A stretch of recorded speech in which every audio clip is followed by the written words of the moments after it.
Hi everyone, I'm Katie Couric. Welcome to Eye to Eye. From Virgin Records to Virgin Airlines, Sir Richard Branson has found enormous success as an entrepreneur. He spoke with Harry Smith for CBS News Sunday Morning about his journey from dyslexic high school dropout to one of the richest men in the entire world. I want to start with school and something the headmaster of your school said about you when you were just a teenager. What did he say? I think he said I'll either go to prison or I'll become a multi-millionaire. and so he definitely saw something in me that was going to go one direction or another. What was your first business? My very first business was when I was about 9 years old, and I planted a whole lot of Christmas trees on some spare land that my parents had.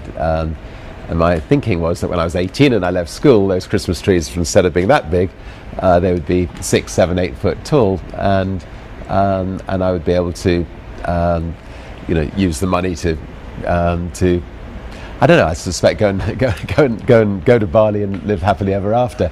But as it turned out, the rabbits got in and ate them all, and so it wasn't very successful. But you were not deterred, apparently. I was not deterred. Age 15, I'm dyslexic, so I wasn't very good at conventional schoolwork. The Vietnamese War was taking place. Young people didn't have a voice, so I decided to start a magazine run by young people, for young people, called Students, that would campaign on issues that we felt strongly about. And I managed to work out of the telephone box at school, sell enough advertising to pay for the printing and the paper costs. And then using that money, I left school and launched this magazine. Yeah. The magazine then begets the record company, which was, what was the original idea? Yeah, the magazine was successful. It had 100,000 people read it amongst colleges and universities. And being a teenager interested in music, somebody came along to the magazine with a tape. I loved the music. Didn't have a record company, sent him to lots of other record companies. Nobody would sign him, and so decided to form a little record company around him. And his name was Mike Oldfield. His album was called Tubular Bells, and it did well. So that was the start of our record company. What at that age was your sort of principal driving business acumen? I honestly was not interested in being in business. I mean, I love creating things. My idea with the magazine was to try to change the world and was try to, have young people, influence what was going on in the world. The, idea of the music company was to be able to put out music that we liked. So I certainly wasn't interested in being a business person. But in order to pay the bills, I had to become an entrepreneur in order to make sure that my magazine survived or my record company survived. How many Virgin brands? I think we have about 350 Virgin brands around the world.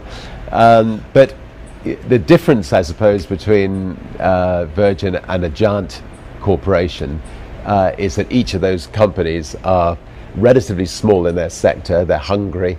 They've got people running them who've got a stake in the company, we're global. We're a way of life brand. Which one are you most proud of? I think that I'm most proud of our airline, Virgin Atlantic. I mean, we started it with one plane, second-hand 747, and we were up against TWA, Pan Am, Eastern Caledonian, British Airways, and so on. Most of them have actually disappeared and gone bankrupt since.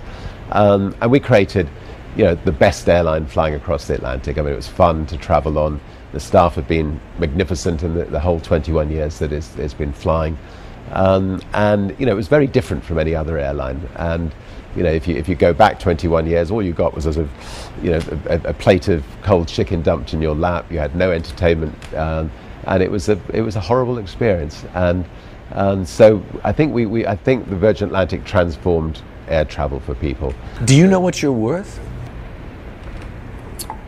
I have an idea what I'm worth, but I've I've avoided ever saying it.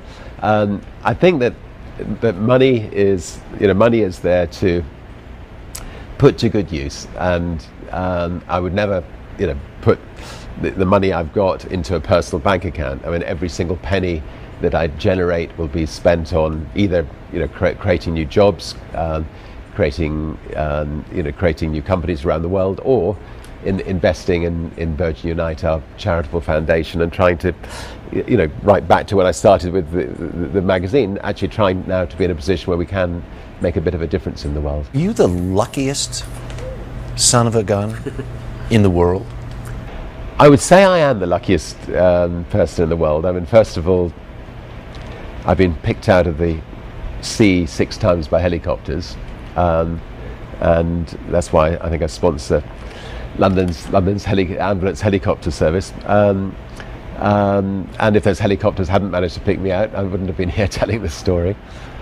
These aren't on transatlantic trying to cross in hot air balloons, and yeah, these are trying to maybe slightly foolishly in retrospect, but it was a wonderful adventure as a young man, trying to break records for either the fastest boat across the Atlantic, or you're trying to be the first person to fly a balloon across the Atlantic and then the Pacific, and then trying to be the first to fly around the world in a balloon. And we had magnificent adventures, but quite often we were at the edge of the seat and sweating profusely as things went horribly wrong. And you came very close to dying.